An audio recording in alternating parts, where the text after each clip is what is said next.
Good morning everyone.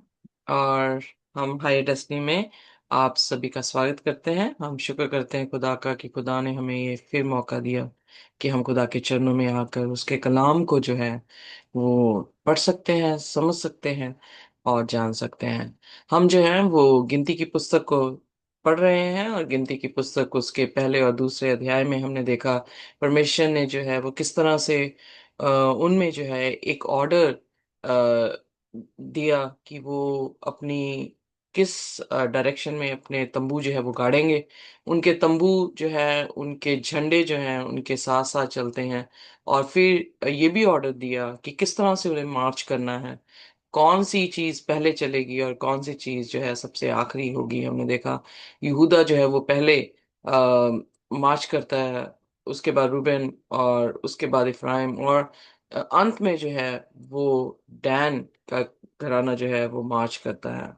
खुदा ने उनकी गिनती भी जो है हमें बताई, और हम जब गिनती इसकी देखते हैं तो एग्जैक्टली क्रूस का निशान जो है यहाँ पर हमें देखने को मिलता है। इनफैक्ट हमारा मुल्क कनान, स्वर्गीय मुल्क कनान में पहुंचना भी क्रूज के माध्यम से ही है। सो खुदावन यीशु मसीह जो है वो हमारे ब्रिज हैं, हमारे मीडिएटर हैं, जिनके जरिए से हम जो है वो पिता से मिल सकते हैं। इसीलिए यीशु मसीह ने अपने आप को एक मेमने के रूप में, एक दरवाजे के रूप में, रोशनी के रूप में, रोटी के रूप में, जो सारी की सारी जो है वो हैकल में चीजें थी, उनका एक माध्यम दिखाया। और इससे हमें जान पड़ता है कि प्रभु यीशु मसीह के जरिए हम पिता से मिल सकते हैं। आज जो है हम तीसरे अध्याय में जो है वो आए हैं। और तीसरे अध्याय में हम जो है लेवियों के घराने की जो है वो उस ऑर्डर को जो है देखेंगे। इससे पहले कि हम गिनती उसका 3 अध्याय पढ़ें, आइए अपने सुरों को झुकाएंगे और हम प्रार्थना में जाएंगे। हमारे आसमानी खुदावंद, हम आपके समीप आते हुए आपका धन्यवाद करते हुए खुदावन, हम अपने आप को आपके हाथों में देते हैं। और खुदावन, हम चाहते हैं कि आप हमें हर एक गुनाह से, हर एक गलती से माफ कर दें, अपने पवित्र लहू से धोकर हमें साफ करें। और खुदावन, हमारे गुनाह जैसे पूर्व पश्चिम से दूर हैं, वैसे ही हमारे गुनाह भी आप फेंक दें। और हमारी प्रार्थना है खुदावन कि आप हमारी और अपने दरमियान कुछ भी आने ना दें। हमने खुदावन अपनी शुरुआत की है, पर खुदावन अंत शुरुआत से भी बेहतर होना हमारा जरूरी है। इसलिए हमारी प्रार्थना है कि हमने आप में शुरुआत तो की है और चल भी रहे हैं। हमारी प्रार्थना है कि हमारा अंत भी आप ही में खुदावन नफा ले सके। जैसे पौलुस ने कहा कि मेरा जीना मसीह और मेरा मरना नफा है। खुदावन, हमारी जिंदगियों में भी ऐसा ही हो। हम प्रार्थना करते हैं खुदावन कि आप हमारे करीब आए, हमारी जिंदगियों में खालीपन को भरें, हमारी जिंदगियों में खुदावन जो समय की कमी है आपके लिए खुदावन उसको भी भर दें। और धन्यवाद करते हैं कि आपने आज की सुबह हमें उठ खड़ा किया ताकि हम आपके चरणों में बैठ सकें। प्रभु, आज के कलाम में आप बरकत दें। आप बोले हम सुने, आप बढ़े हम घटें, और आपका नाम मुबारक ठहरे। और खुदावन, हमें ज्ञान से भरे, हम समझ सकें आपको और जान सकें। इस प्रार्थना को यीशु के नाम से मांगते हैं, आमीन। आइए देखते हैं गिनती और उसका 3 अध्याय और उसकी पहली आयत। जी। जी। जिस समय यहोवा ने सीनै पर्वत के पास मूसा से बातें की, उस समय हारून और मूसा की यह वंशावली थी। हारून के पुत्रों के नाम ये हैं: नदाब जो उसका जेठा था, और अबीहू, एलियाजर और इतमार हारून के पुत्र, जो अभिषिक्त याजक थे, और उनका संस्कार याजक का काम करने के लिए हुआ था। उनके नाम यही है। ओके, यहाँ पर जो है खुदा ने एरन का, उसके खानदान के बच्चों का जो है वो नाम दिया। अब यहाँ पर एक और चीज बड़ी अच्छी इंटरेस्टिंग लगी कि एरन जो है वो उसका खुदा का जो है वो याजक था या महायाजक था, हैकल का। बट खुदा ने उसकी वंशावली से जो है उनके बच्चों को भी जो है वो क्या किया है, एक्सेप्ट किया है। उसके बच्चों को भी जो है वो ही बुलाहट दी है। उनके बच्चों को भी जो है वही एक्सेसिबिलिटी दी है जो कि हारून की थी। बेशक याजकों के समाज के बाहर जितनी भी ट्राइब्स थी उनकी वो एक्सेसिबिलिटी नहीं थी। पर हम ये देखते हैं कि जो इसीलिए इसीलिए जो हुक्म है, आई थिंक निर्गमन उसका 20 अध्याय में हम देखते हैं, जब तीसरा हुक्म खुदा ने कहा कि आ, मेरा नाम व्यर्थ मत लेना, क्योंकि वो जो श्राप है वो बाप दादों से बच्चों तक जो है वो जाता है। सो अल्टीमेटली देखने को ये मिलता है कि अगर अच्छे माँ बाप हैं या अच्छी माँ बाप की बुलाहट है और माँ बाप जो है वो परमेश्वर के करीब हैं, तो वो चीज किसमें जा रही है? यू नो, वो एक्सेसिबिलिटी खुदा जो है उनके बच्चों के लिए भी जो है वो ओपन कर दे रहा है, ताकि उनके बच्चे भी जो है वो खुदा के काम को जो है वो कर सकें। सो यहाँ पर हम देखते हैं कि खुदा ने उन बच्चों के नाम बताए और फिर जो है उनको भी वही एक्सेसिबिलिटी दी जो हारून को जो है वो दी थी। आइए देखते हैं तीसरा वचन। Fourth verse. तीसरा वचन एक बार फिर पढ़ दें प्लीज मेरे लिए। हारून के पुत्र जो अभिषिक्त याजक थे और उनका संस्कार याजक का काम करने के लिए हुआ था, उनके नाम यही है। ओके, सो अब यहाँ पर हम देखते हैं कि जो नदाब था और अबीहू था उसका जिक्र जो है, आइए देखते हैं, लेवाव्यवस्था उसका 10 अध्याय और उसकी पहली 7 आयतों में भी जो है वो किया गया है।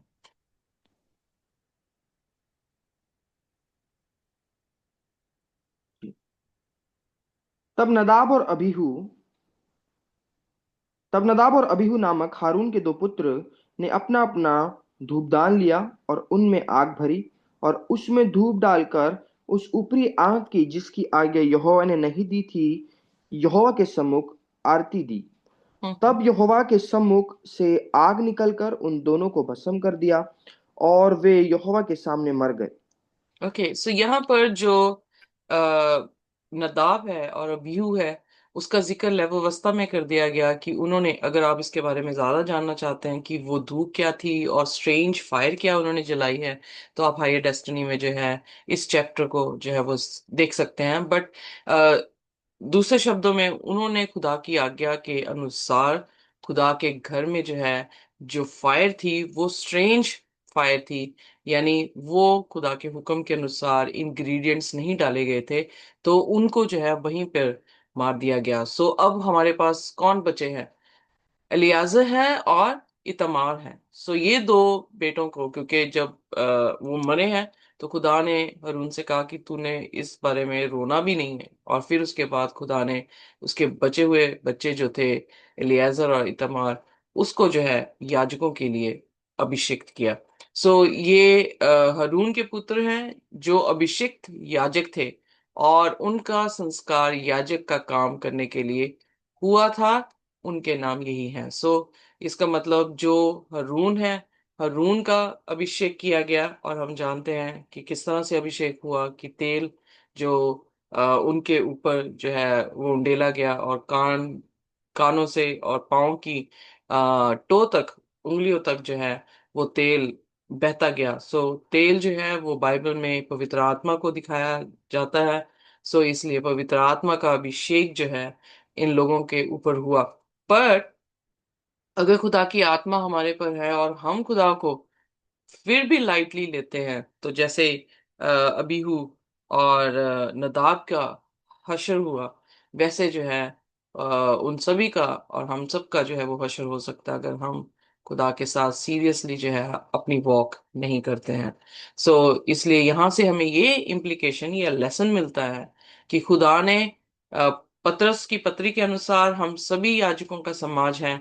खुदा ने हमें अपनी आत्मा दे के अभिषिक्त किया है, और अगर हम नदाब की तरह पवित्र आत्मा को, जो कि फायर परमेश्वर को दिखाता है, और अगर हम फायर या यीशु मसीह की तस्वीर को रॉन्ग रिप्रेजेंट करते हैं, तो हम जो है प्रकाशित वाक्य उसके 22 अध्याय में, आई थिंक, आइए देखते हैं, पढ़ते हैं, मुझे वर्ष जो है वो याद नहीं है, बट लेट्स सी।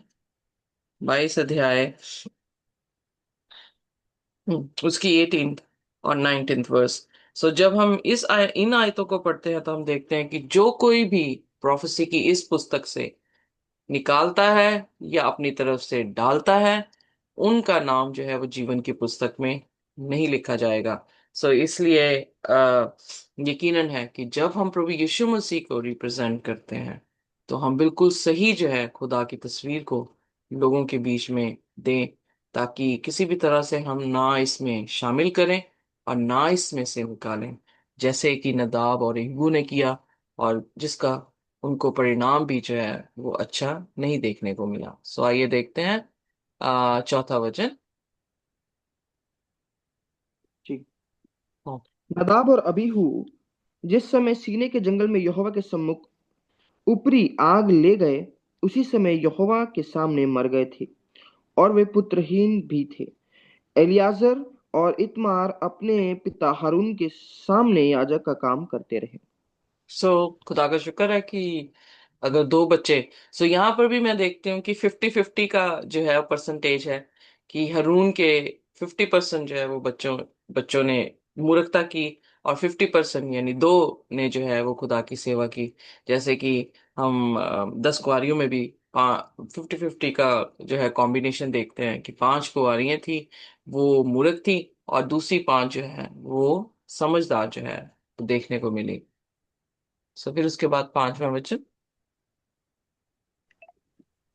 फिर यहोवा ने मूसा से कहा, लेवी गोत्र वालों को समीप ले आकर हारून याजक के सामने खड़ा कर, कि वे उसकी सेवा टहल करे। जो जो कुछ उसकी ओर से और सारी मंडली की ओर से उन्हें सौंपा जाए, उसकी रक्षा वे मिलाप वाले तंबू के सामने करे।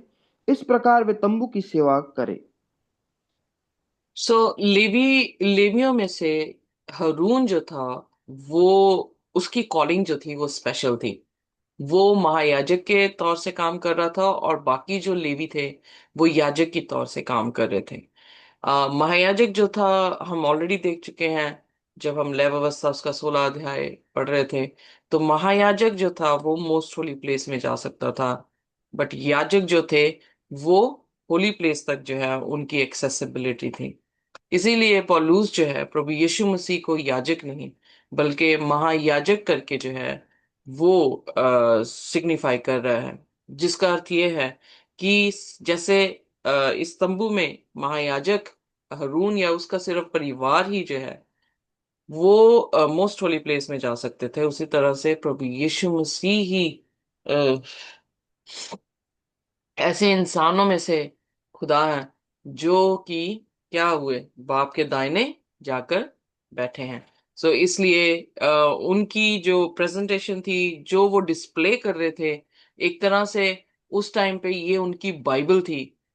ये खुदा का कलाम था उनके पास, जिसको वो देखकर प्रैक्टिकली भी देख रहे थे और थोरेटिकली भी उसे समझ रहे थे कि खुदा का वचन जो है वो क्या सिग्निफाई कर रहा है उनके लिए।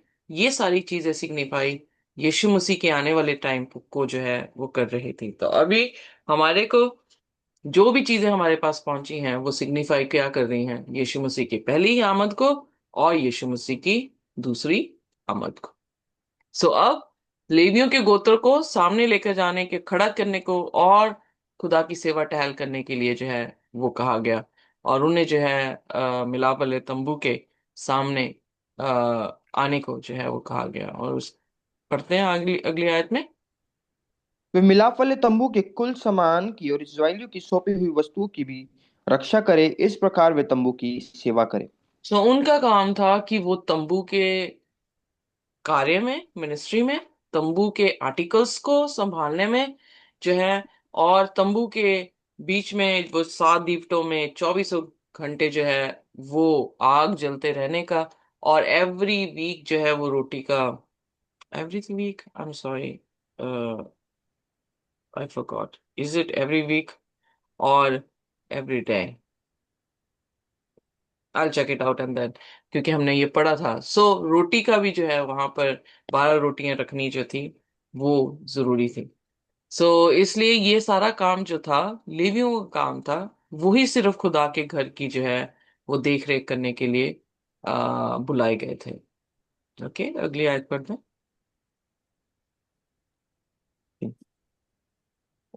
और तू लेवियों को हारून और उसके पुत्र को सौंप दे, और वे इस्राएलियों की ओर से हारून को संपूर्ण रीति से अर्पित किए हुए हो।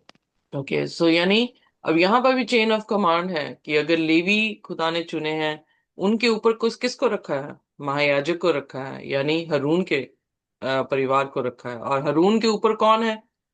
खुदावंद खुदा है। सो उसी तरह से एक चेन ऑफ कमांड का मतलब यहाँ पर ये नहीं है कि जो लेवी हैं वो कम इम्पोर्टेंस रखते हैं और महायाजक जो है वो ज्यादा इंपॉर्टेंस रखते हैं।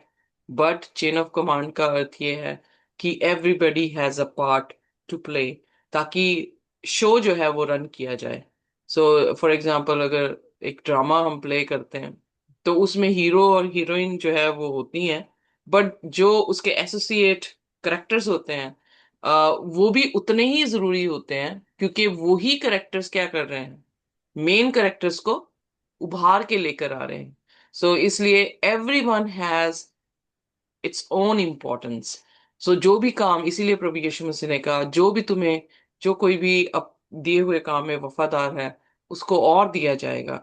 सो हमारा जो इम्पोर्टेंट वर्क ये है कि हमें जो काम दिया गया है, चाहे वो याजक का हो, महायाजक का हो, या पानी भरने का जो है काम क्यों ना हो, उन उन सभी का काम मिलकर जो है वो क्या हो रहा है? हम खुदा के हाथ बन रहे हैं, हम खुदा के जुबान बन रहे हैं, हम खुदा की आंखें बन रहे हैं, हम खुदा के पाँव बन रहे हैं। और यही कंसेप्ट जो है हमें पलूस अपनी पत्रियों में, क्योंकि पत्रियां उसकी जो है वो गैर जातियों के लिए थी, यही कंसेप्ट वो आगे कन्वे कर रहा है कि हम चाहे किसी भी रोल में क्यों ना हो, हमारा रोल इंपॉर्टेंट है। और हमारा रोल जो है वो खुदा के लिए डेडिकेटेड है। सो इसलिए खुदा ने जो है लेवियों को भी ये काम दिया। और डजेंट मैटर हमारे पास एक तोड़ा हो, दो तोड़ा हो, 5 तोड़े हो, जितना भी हो, उसमें हमें क्या होना चाहिए? वफादार होना चाहिए और खुदा के मन भावते हुए होना चाहिए, जो कि हमारी आत्मिक सेवा है। Amen? आमीन। 10वां वचन। जी। Okay, we studied that. No, please, 10th verse. और हारून और उसके पुत्र को याजक के पद पर नियुक्त कर, और वे अपने याजक पद को संभालने और वे अपने याजक पद को संभाले, और यदि अन्य मनुष्य समीप आए तो मार डाला जाए। तो यहाँ पर यू नो जैसे खुदा ने यहाँ पे कहा कि हर एक इंसान को जो है वो रोल दिया गया है, और दूसरा इंसान अगर उस रोल को ग्रैब करने की कोशिश करे तो उसे क्या कर दिया जाए? मार दिया जाए। इसीलिए जब आगे हम देखेंगे कि मिरियम जो है वो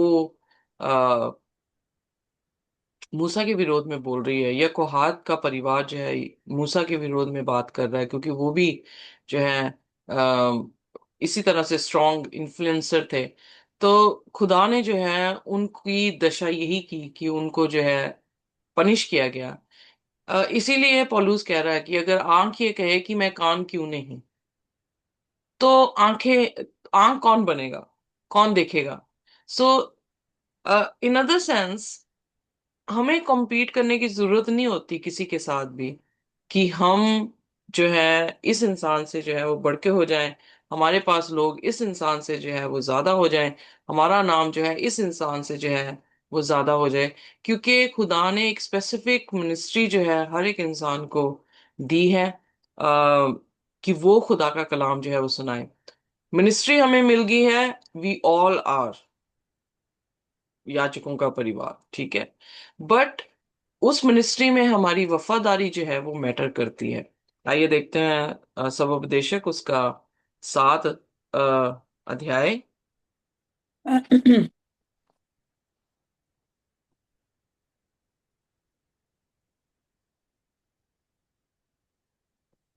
जी।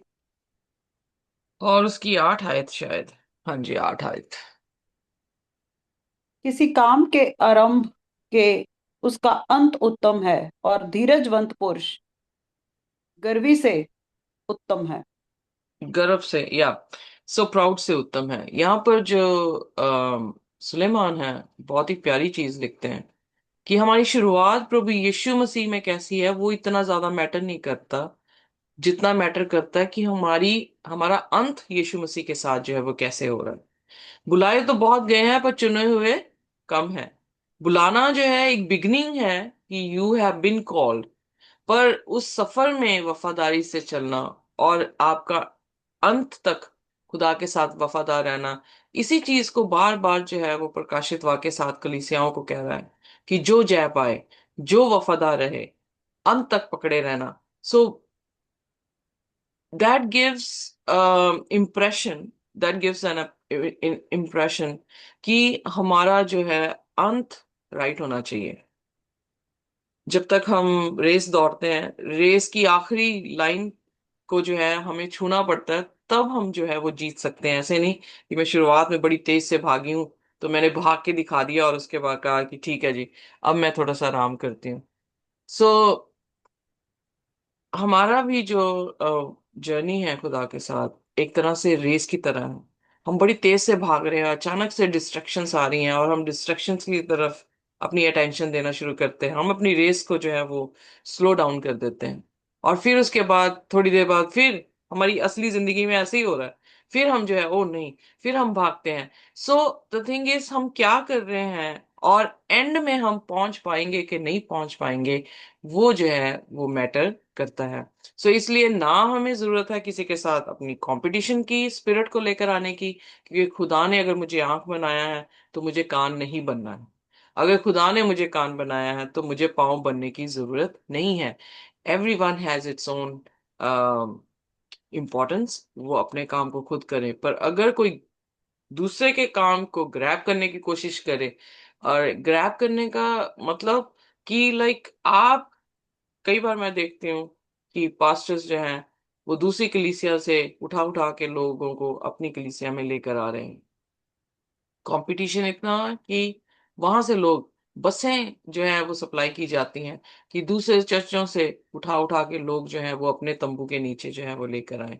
सो आई मीन, किस नियत से जो है वो लेकर आते हैं, God knows, I don't need to जज them. But the thing is, जब हम compete करते हैं तो ये सारी चीजें जो हैं, फालतू की चीजें हम इंक्लूड करते हैं, जिससे हम काफी खतरे में पड़ सकते हैं। और हम जो काम हमें नहीं दिया गया और हम कर रहे हैं, उसकी भी जो है अकाउंटेबिलिटी हमें खुदा को देनी पड़ेगी। और इनफैक्ट जब तंबू की बात आती है, तंबू जो है वो किसी भी तरह से अपवित्र इंसान के साथ उसका कोई भी संबंध नहीं है। अगर हमारी इंटेंशन रॉन्ग है, चाहे हम खुदा का ही काम क्यों ना कर रहे हों, हमारी इंटेंशंस अगर रॉन्ग है, नीयतें खराब हैं कि हम अपने फायदे के लिए, अपने नाम के लिए, अपने के लिए और लोगों को अपने पास लेकर आने की जो है हमारी कोशिशें हैं, तो यकीनन है कि हमने क्या करना है, हमने खुदा के विरोध में पाप कर देना है। और पाप खुदा के साथ जुड़ नहीं सकता।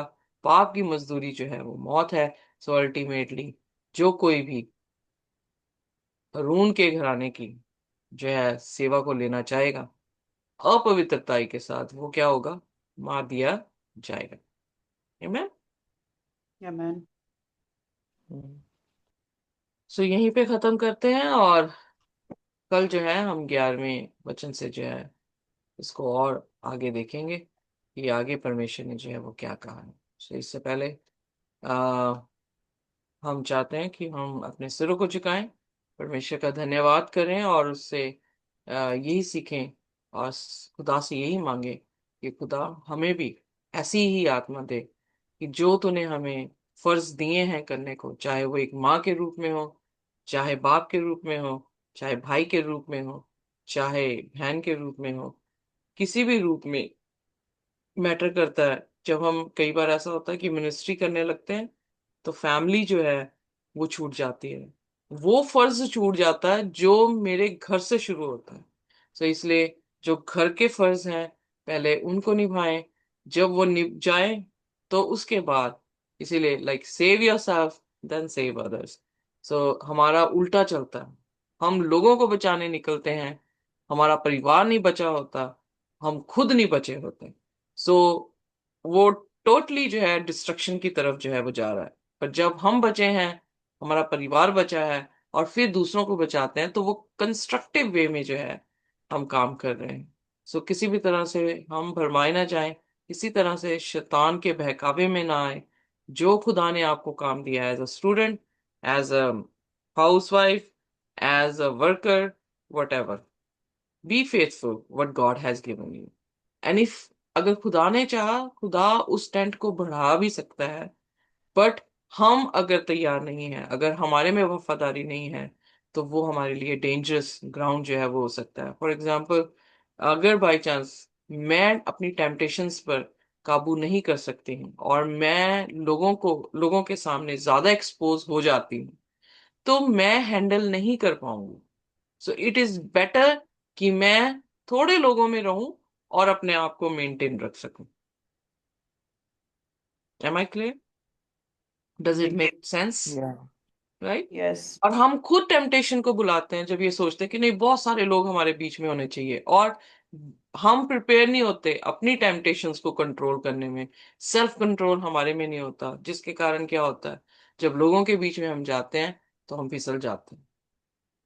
सो जहां खुदा ने रखा है, चाहे दो में चाहे एक में, वहीं पर जो है वो वफादार हो। खुदा उतने का हिसाब लेगा, और वो हिसाब, हमारा खाता जो है वो बिल्कुल क्लीन होना चाहिए, ताकि हम खुदा को वो खाता जो है वो दे सकें और खुदा हमें कबूल कर सके। सो आइए, कोई भी जन जो है वो हमारे लिए इस समय प्रार्थना कर सकता है, धन्यवाद कर सकता है, और खुदा से मांग सकता है कि खुदा, हमारे में ऐसी स्पिरिट ना हो, ना कंपटीशन की और ना ही फिसलने की। और जहां पे भी हमें ये लगे कि हम फिसल सकते हैं, वहां वहां पर खुदा हमें बचाए, ताकि हमारा अंत जो कि मैटर करता है वो खुदा के साथ ही खत्म हो। आइए सिरों को झुकाएंगे और कोई भी जन हमारे लिए प्रार्थना कर सकता है।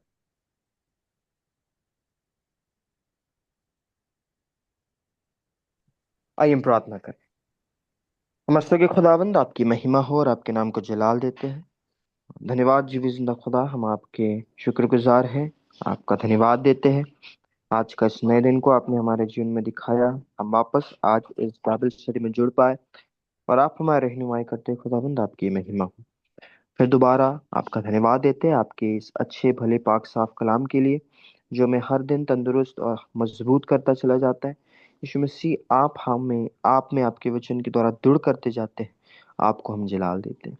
आज जो कुछ हमने पढ़ा, जो कुछ हमने सीखा परमेश्वर, हम सिर्फ इसे सुने ना, पर इसके अनुसार चले भी। और हमें ऐसी कोई भी चीज ना हो परमेश्वर जो आपके वचन के विपरीत हो, परंतु हर एक बात, हर एक चीजें आपके कलाम और आपके ही दायरे में रहकर परमेश्वर हम करें, और सब बातों में आपका नाम हमारे जीवन से जलाल पाता चला जाए। हमें जहाँ पर आपने रखा है वहाँ पर विश्वास योग्य रहे, और उसी में जो आपने हमें सेवा दी उससे हम करते रहे, आत्मा और सच्चाई से परमेश्वर हम आपकी इबादत करते रहे, और जो काम आपने हमें सौंपा है उसे हम विद रिस्पॉन्सिबिलिटी के साथ करने पाए, और आप उसमें हमारी अगुवाई करते हैं। हम आपको जलाल देते हैं। धन्यवाद। यहाँ पर हम जरूर खुदा थोड़े ही है, पर परमेश्वर आपने इसमें भी आपके कार्य को किया, और आप आपके वचन के द्वारा हमसे बातें करते हैं, आप हमें सिखाते हैं। आपको हम जलाल देते हैं। हम आपसे यही मांगते हैं कि हम आप में बढ़ते जाए और मजबूत होते चले जाए, और आपका नाम हमारे जीवन से सदैव महिमा पाता चला जाए। आवश्यक कि आप बढ़े और हम घटे, आपका नाम जलाल पाए। फिर दोबारा हायरस्नी ग्रुप से ऋतु को और हम सबों को आपने आशीष किया। जो लोग यूट्यूब से भी देखते हैं उन पे भी आपकी बरकत बनी रहे, और हम सब मिलकर आपके नाम को जलाल सदा देते रहे। सारी महिमा, सारी स्तुति आपको देते हुए यीशु के नाम में मांगते हैं, जो को इन से ग्रहण कीजिए। आमीन। आमीन। खुदा की शांति और उसका अनुग्रह हमारे साथ जब तक हम प्रभु यीशु मसीह को रूबरू ना देख लें, इसी तरह से बना रहे। आमीन। हमें